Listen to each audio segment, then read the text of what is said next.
Happy Wednesday. Hello, everybody. Thank you for joining me again on All Things Possible. I am coming to you tonight. I have another guest that I asked to come on. Okay, awesome. To come on Facebook live and talk and share some of his journey, some of what he does. William, I've actually tried twice. Three times is a charm. He is a coach, and I've been looking, like I said a couple of times before, at his posts. And he is now, I see, doing videos as well. So his coaching extends. I see that one of his favorite teachers is one of mine as well, Eckhart Tolle. And I think just listening to him and seeing his posts has so much to share with us. I asked him to come on. So we're going to wait a few moments and see if he can jump on. William, if you are able to see me, if you maybe try to do a hi,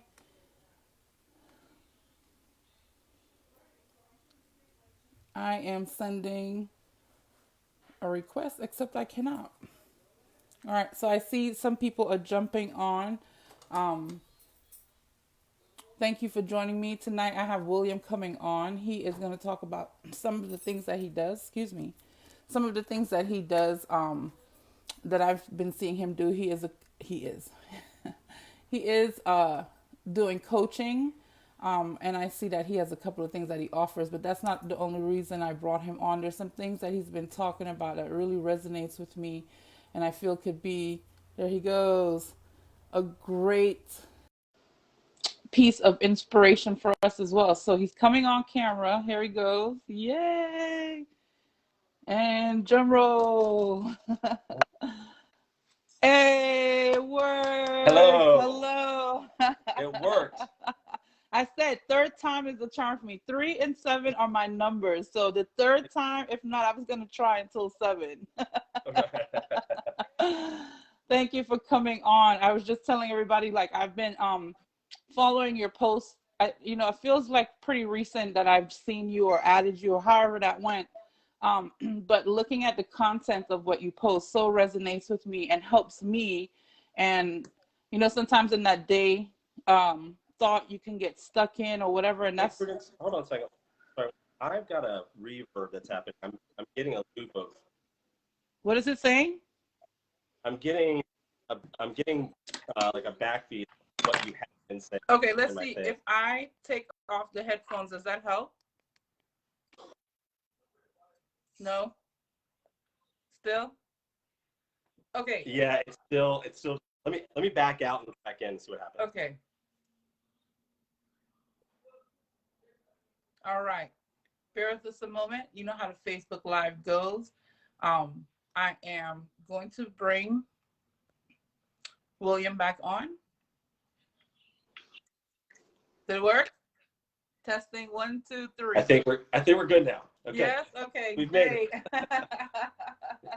Awesome. So like I was saying Yeah. before, just watching your content has helped me so much. And then I seen that you are a coach as well, and Yep. I thought you have a lot of great content that you could share with other people, and if they need to get in contact with you for what you do, this would be a great way. So if you could introduce yourself and what do you do? Sure. Thank you. I appreciate that, Prudence. Yeah. So. I'm a psychodynamic coach, which is kind of unique. What that means is that I it's much more internal work in my coaching process, as opposed to, it's kind of like I can't legally say that I'm a therapist, though, even though I have some education in that, but I can't legally say that. But it's much more therapeutic with a coaching sort of structure to it. So it's systematic, whereas in therapy, traditional therapy or more talk therapy, it would be a little bit more obscure, or not obscure, abstract, and just sort of conceptual. But being a psychodynamic coach, what that means is that I take a lot of different psychological modalities, specifically from acceptance and commitment therapy, skill sets, DBT, CBT. Those are pretty foundational, but I don't really focus on those too much. Internal family systems, and then primarily my foundation is Jungian psychology. So I've been studying Jung since the early thousands, and recently in the last 3 years, he's pretty much become the foundation to a lot of what I do now. I would certainly consider what my work is as like an evolution of his work. So, yeah, so that's what I do. And there was another question that you asked, but I can't remember what it was. Like, what do you do and how do people reach you? Which I know we'll Right. talk. Yeah, people will reach you. We'll talk about that as well.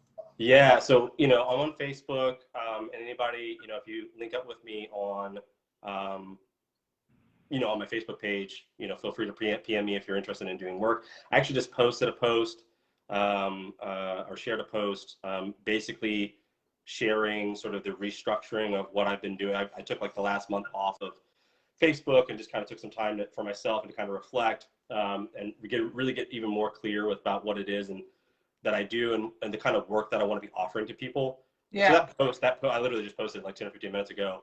And that post is very, very clear about what that work is. Which is so perfect, because I kind of wanted to just you to go into say, so someone comes to you and reaches out to you for coaching, sure. And like, what would be, where would they be stuck at that you would be able to help them? You understand? Because I know there's some intuitive coaching, there's career coaching, there is emotional coaching, there is, there's so many different ways. What does someone come to you for if they're looking to change what in their lives? Yeah, it's a perfect question, because that's literally, that's what I got very clear with in this post. A little backstory for a second, which is that, so I like, narratively speaking for myself, in my own identity, I consider myself I really, because of Jung's work, I really love archetypal labels, especially ones that have medicine in them. Yeah. So, and I utilize the hero's journey a lot in the work that I do. Oh, I love that. And the first place that I always start is this concept of warriorship. And so the people that I'm looking for are warriors, essentially. The people that I want to work with are warriors. And what I mean by that is that they're individuals who are really ready to face their own demons. They're really ready to begin looking at the mask that they wear, the persona that they have. This isn't for me, my coaching isn't, it's kind of, like we were talking about, where it's like, intuitive coaching or whatever, or career coaching. My work is far more broad and inner work in the sense, and alchemical. And I mean that in the most esoteric way, but we start, and when I say alchemical and esoteric, it starts very basic. We work on values and boundaries and, all the above, that kind of thing. But eventually it gets into a little bit more of the esoteric stuff. But the key people that I'm looking to work with are people who are ready to really face themselves, who they really are, and no holds barred, are ready to tackle those inner demons that keep them blocked, that keep them stuck, from actualizing their own life. Like I said in this post that I did, like, I'm not promising that in 6 weeks or 6 months that you're gonna make more money or find a better lover or any, like, or be a better parent. Well, I certainly would actually think you would be a better parent. A lot of more of it's like looking at your own projections, your introjections, how we interpret the external world and take that identity onto ourselves. I work with people and saying, how do we dismantle that? How do we break that apart and get down to who you really are and find the fragments of yourself that are stored in your psyche and in your somatic systems? How do we find that fragmented part of yourself and reintegrate it into who you really are? Well, that's exactly, really quick, I just want to interrupt you. That's what I'm hearing from you too. It's like, if someone is at a place where they have repetitive habits or DNA kind of structured in them that they're trying to change, that they realize it's stopping them, it's blocking them from being a better parent, lover, friend, child, whatever it is, that they're trying to break a cycle within themselves that they know is deeper than just that you could reach out and help pull that out from them. Because there's some things that you said on a video you posted too recently that was really, I actually took notes down because I wanted to remember. I was like, oh, that was so good. I want to ask him about that.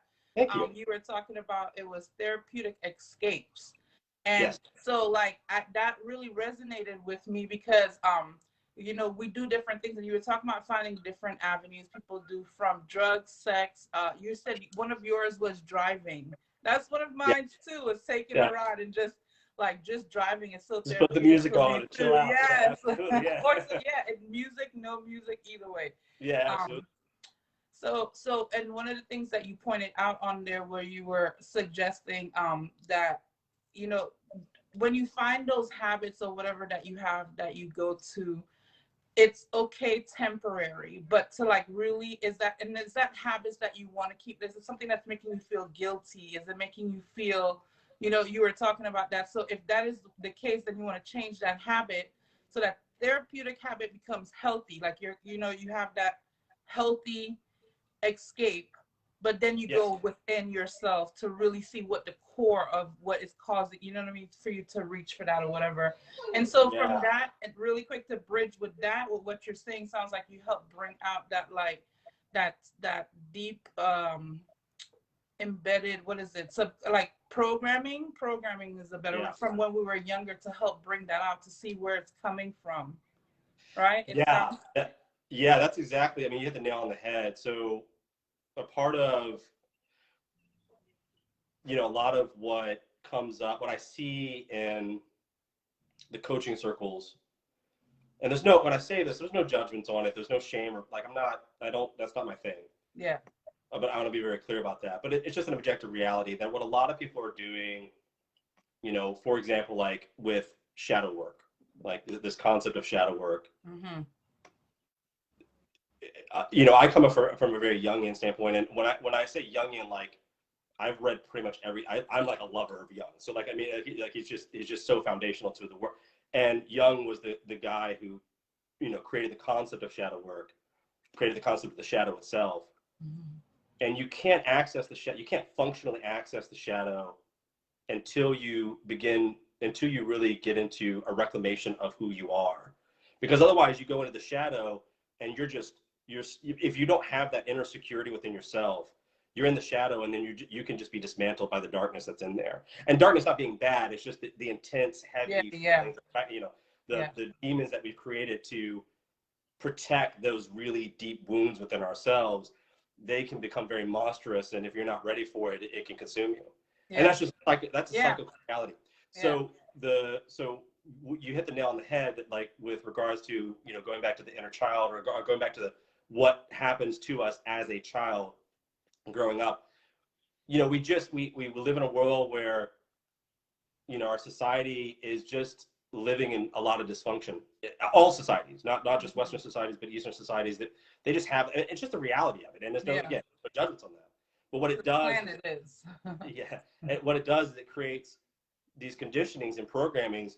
As a child, even as something as simple as you're going to wear your hair this way, and you may not want to as a child, but your parents go, that's the way you're going to do it. Well, that creates some sort of schema, some sort of narrative uh, framework or Yeah, structure in your mind that goes, well, I have to do it this way, and if I do anything else, well, maybe I'll get shamed or blamed, or I'll feel guilty because I'm not listening to an authority figure. And those are, I mean, that's just a very, very small I nuance know. of what Yeah, it looks like.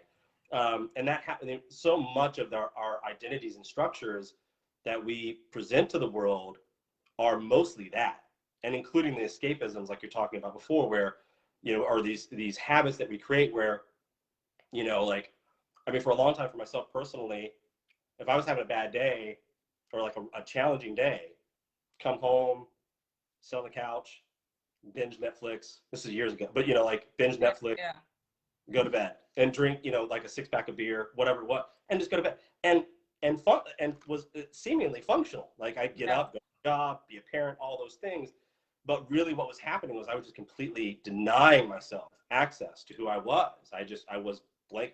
And that's kind of an blocking it extreme. Yeah, almost. blocking it. And that's kind Yeah, of extreme. But I mean, you can get as nuanced as say, taking a drive in the car, or, and even, you know, in intimacy, like, sex or cuddling or anything, like those are great things. Absolutely. We need those connections in our lives. But at the same time, is that your answer to your trauma? And if it is, well, then that's a coping mechanism that we want to look yeah, at, because there's a fragmentation in there that if you really want to get to who you yes, are, we got to get into that to find out who yeah. that is. Defragment that. Yeah, I like that. So that's your work. Then you help other people pull that out of themselves to do their healing and kind of take. Yeah.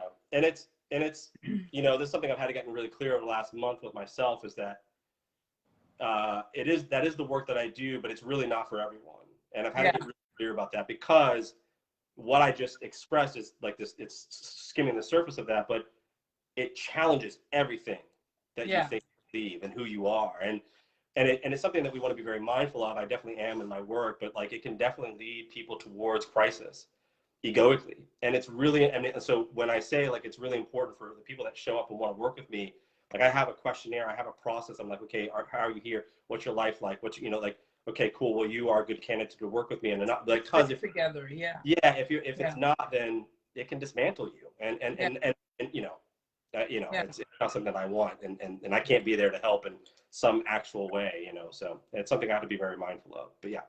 Yeah. One of the things, really quick, I know a lot of people, it can hit differently, but it's pure out of love. I heard a teacher said, and it took a moment, but when it marinated and it soaked in, I was like cleaning one day and it hit me, and I was like, oh, that really like Yeah, aha moment when you're like, that's what it meant, was right.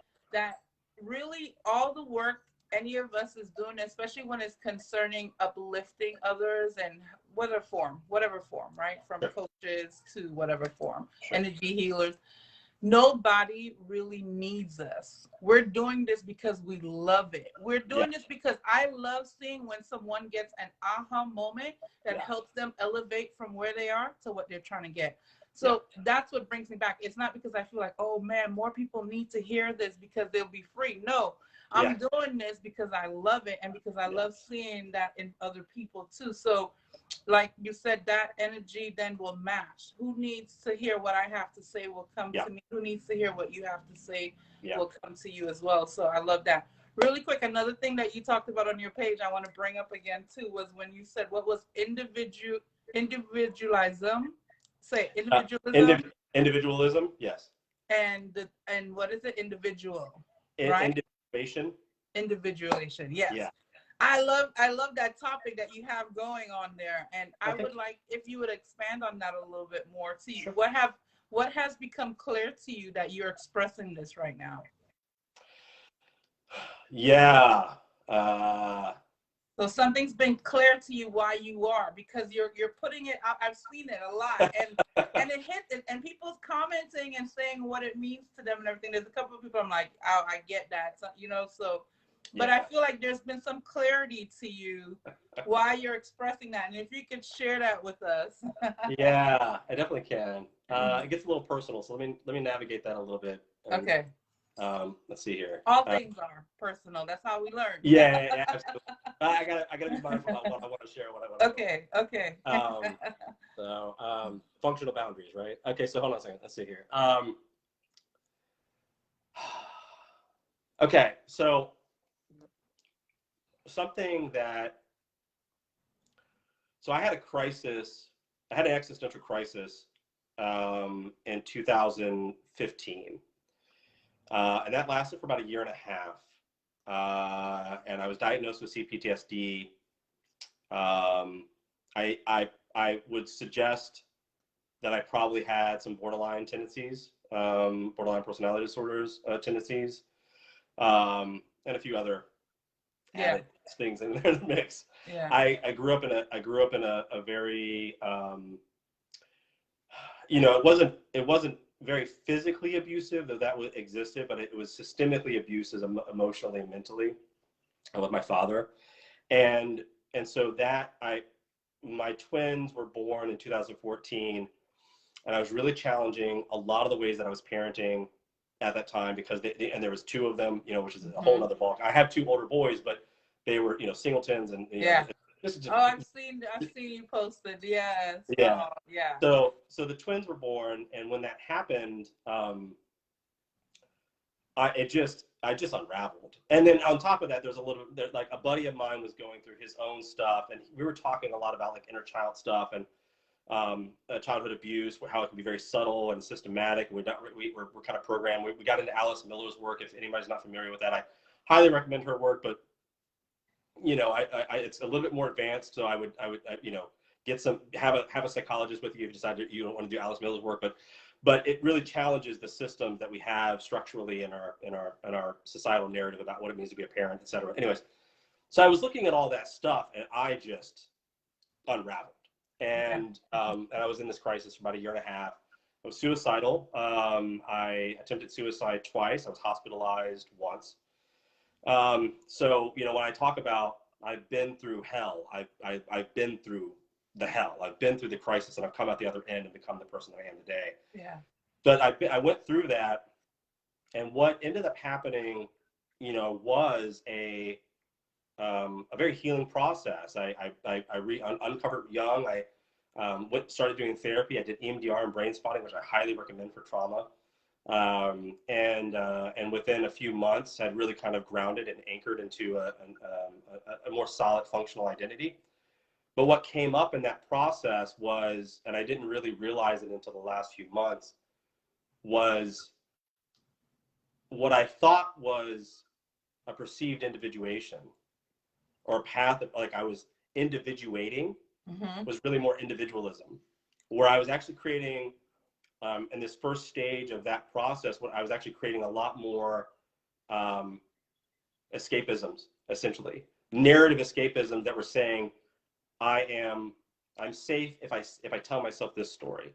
But it seemed very functional. It seemed very individuated, narratively speaking. And I can get into what individuation is more in a minute. But so that individualism is this narrative of you're an island unto yourself. And that, you know, we have this concept of that narrative concept in our world, where that's really, what's the word? People really like that idea, you know, like we're, oh, look at that person. They take care of their own stuff. They're successful. They're not fazed by anything. They, you know, whatever it is, you know, like, I'm a Star Trek nerd. What was that? No, so like the idea of a person who is like pretty much has themselves together is what you're saying, or? Yeah, and seemingly has themselves together. What we find, you know, it's you know, even Jung talks about this in himself. I mean, even like I would consider him probably one of the more individuated people ever. But at the end of at his deathbed, he was like, I'm not individuated. I don't even know what that is. I mean, I know what it is intellectually, and I know I've been practicing that my entire life, but I'm not individuated, and I know I'm not individuated. I'm not totally individuated, right? And that's because it's a deep, you know, and you can look at it more esoterically or spiritually. What we're talking about individuated wise is a spiritual realization. We're talking about understanding that we are both egoic and totality of wholeness and of self as one thing. And that's a dichotomy that our brain cannot understand. It just can't handle it. Yeah. So anyway, so with regards to individualism, you know, I realized I realized pretty early on that was a thing, but the healing really has come in the last month, where like I've already been doing the work to really begin to continue to, especially as I've been coaching, okay, well, I've got to get clear, like, what is this process? And that's been more clear for me. And I've been doing that work personally to really get very clear what the path of individuation is and the transcendent function, which is all these Jungian terms, but really actualizing that in my work and my own personal life so that I can, of course, teach that. But so what is the difference if you were to define it for somebody else? What is the difference between the individuation and the individualism? Yeah, so individualism is, again, like, you know, this concept of an island to yourself. And what ends up happening is that you put on a lot of sort of, again, escapisms, and those escapisms, personas. The escapisms will be like, you know, I'm going to do all this by myself. You know, or I. It sounds like it starts with I, like I have, I am. Yeah, and right? and dysfunctionally so, because individuation is that too, but dysfunctionally in the sense of it's like there's no real acceptance of other in that narrative, or the power of relationship. That's really probably the important part of that. And what individuation is saying is that you can't get anywhere without relationship. Everything is relationship. Everything is, yes. As I often say, I mean, I can have a relationship with this window in front of me, like, you know, like, you know, because I'm Yeah. interpreting the window and I can see there's spots on it. I need to clean it off. Like that's a relationship that I'm having with the Realizing window. everything into, yeah. Yeah. Okay, So I like that. yeah. So individuation is bringing the process of individuation is bringing back a reclamation of those narratives of separateness within ourselves. But what we first have to do is go, well, what are the other, like, what are the narrative interpretations that I'm having from the external world, whether it's parents, society, culture, religion, whatever it is? What are those narratives that are in me that I identify with, but I don't question? And I just got something that you said too. So what it sounds like, I'm sorry, no, go ahead. it's like the individualism and the Asian. I'm just gonna break it down because I'll start stumbling all over the place. But the difference is recognizing the ego and as into the connection of the all I am is. Yeah. Is really, that's the differentiation, and that's what I was looking for to understand and to bring to other people too, on the topic, because I thought it was a really good one. Excuse me, to recognize in the ego and how we're, I've been meeting a lot of people and they love to, I have this and I have that, and that's awesome. I understand too, because when I work to something that I haven't had, you feel the sense of I amness and proudness, but recognizing, I think the balance in that, and it's more of a we-ness or oneness, of course, they said, right? It's bringing that in, like you said, you have a relationship with everything. So everything becomes more, I want to say godly or sourcely and more, So I love Absolutely. that. Yeah. And the way that I kind of frame this in some of the work that some of this, anybody is listening to this and has worked with me, I've definitely shared this analogy or this story, but one of the things that happened to me with regards to this reclamation process of questioning the narratives that we identify with, the stories that we identify with, was driving the car. I was during this crisis period. I was driving in the car. Well, I wasn't driving. I was in the passenger side. And I looked up, and it was spring. It was turning spring. I was like, oh, the leaves are turning green. And then I remember distinctly going, why do I call them green? Like, why are they leaves? Like, that's just that with the sky. I was like, why do I say blue? Right. Yeah. So yeah, it's and that unravel, like, that, and and people go, you really question all that? Yes, I question all that. I question it all. And I question what, because like that's a real reality of we all should. I feel absolutely question all of it, because and we want to do that functionally. There was a part of that process for me where that's why where I come in and go, I can show it because I've done the mistakes, the quote unquote mistakes. But part of it was like, because once I figured that, like, this part of this process out, and my mind was just like, I'm going to unravel all the things right now in this moment. And it became I unraveled even more in a dysfunctional way, and it impacted my crisis even more so. But so we want to do that functionally, but question everything. Absolutely. Ultimately was all supposed to happen because your low point, which is most of us, our lowest point, it's usually what brings that hero. You said the hero's journey. That's usually what brings that out of us. Everybody's story who inspires other people, usually it's because they've been through some type of shit and now they're living better. Because the person who was born into the perfect situation and lived the perfect situation, it's a beautiful story, but it's not as captivating as the person who has been, because we all identify in crisis and misfortune. We identify with each other in our own personal lives when we hear of somebody else. And so that little bit you hear, you see, it inspires you. And that's what my purpose of having you on here is, to share some of that journey with you so somebody else can be inspired. And if anybody else wanted to reach out to you to work with you and see if you would be able to work with them, and like you said, if the energy was connecting, how would they do so? And would you leave your links, if you have any links, on the bottom of the in the comments when we're over?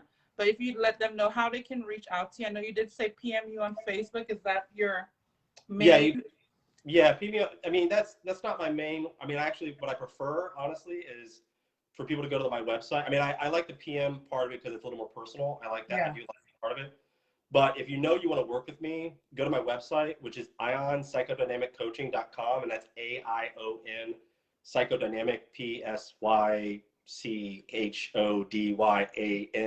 psychodynamic coaching.com. And I'll post Better that you than me. yeah. I'll post it down in the links below. But Yeah. go there because you have two options. And you just click it, you know, like I'm ready to work with you, click it, and then it signs you up and it puts you in my calendar, and then we just get to work. Okay. But if you have some questions, PM me. I'm happy to answer, spend some time and answer with people and etc. So yeah. Okay. All right. Thank you so much for coming on. I appreciate you taking your time and being patient. We went back and forth until it worked. Third time is a charm. Yeah, absolutely. All right, Thanks, William. Curtis. You I really have appreciate a blessed it. evening. You too. Thank you for coming on again. All right. Have a good one. Bye-bye. All right. You too. Oh my goodness. I love doing this. I love pulling out nuggets from people and sharing so much wisdom with their experience helps me. When I'm finished doing this, I'm always like, oh my God, okay, I feel great. Let's do something. Clean the house. Let's do something. One of the things I wanted to share on there too that he reminded me of a story, except I can't remember what it is right now. But I do have more people coming on. I appreciate you guys jumping on when you do, when it's live or you catch the replay. I hope that you learn something from these beautiful people sharing their story with us, their experience with us, and their offers that they are offering. William's going to leave his information in the comment section, and you can reach him if you think that it's somebody that you want to work with or see if he can help you. Like I said, from what I hear him explain, it sounds like he is going into the deep part of a core, because most of our programming started as children, sometimes even in your womb. So knowing what those are, you can help change and shift the rest of your life if you change subconsciously. So thank you again for joining me. I hope you guys have a great evening. I will see you soon with more amazing people on All Things Possible.